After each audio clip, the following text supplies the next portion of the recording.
to my channel, and for today's video, tayo ay magkakaroon ulit ng travel vlog.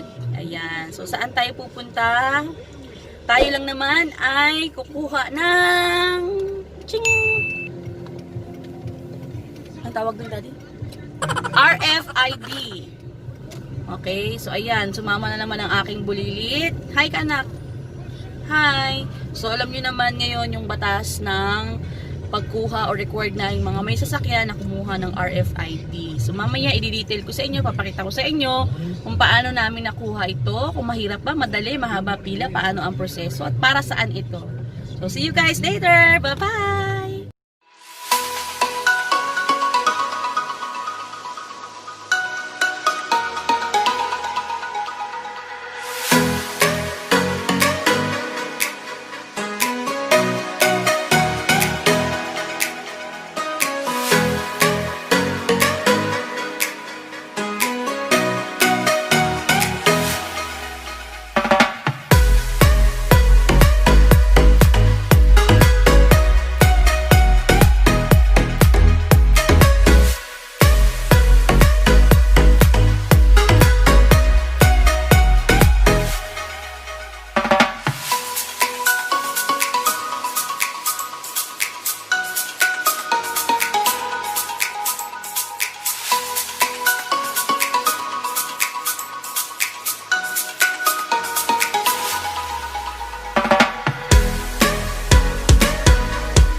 Ayun guys, bibili ko na kami ng food kasi gutom na kami.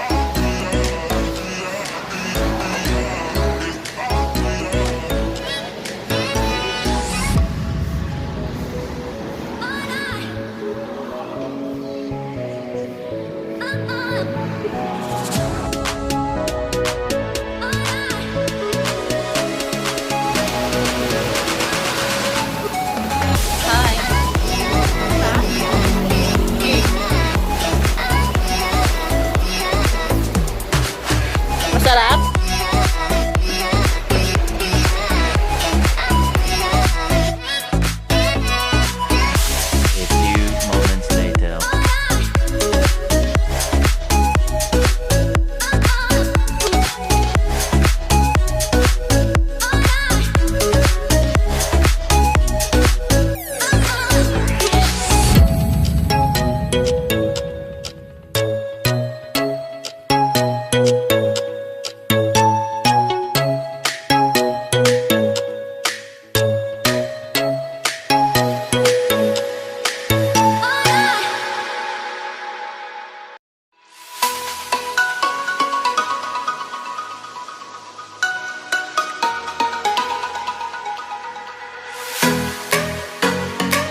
Dalawang RFID ang kailangan mong makuha, ang easy trip at Autosweep.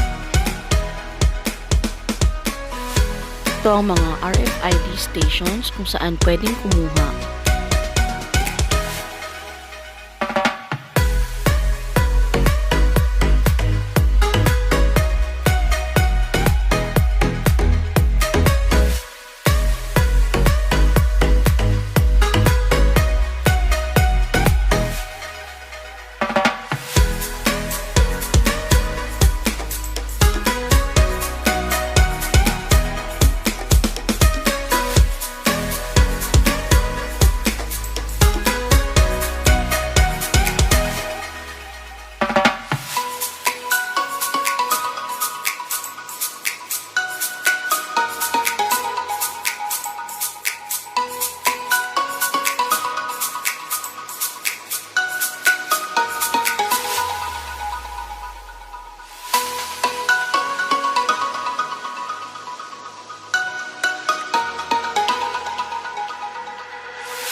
Tip, much better if you go there ng umaga para maaga kayo matapos. Or mamanap kayo ng mga station na malapit ng mag-ato ang time para konti lang ang pila o wala na.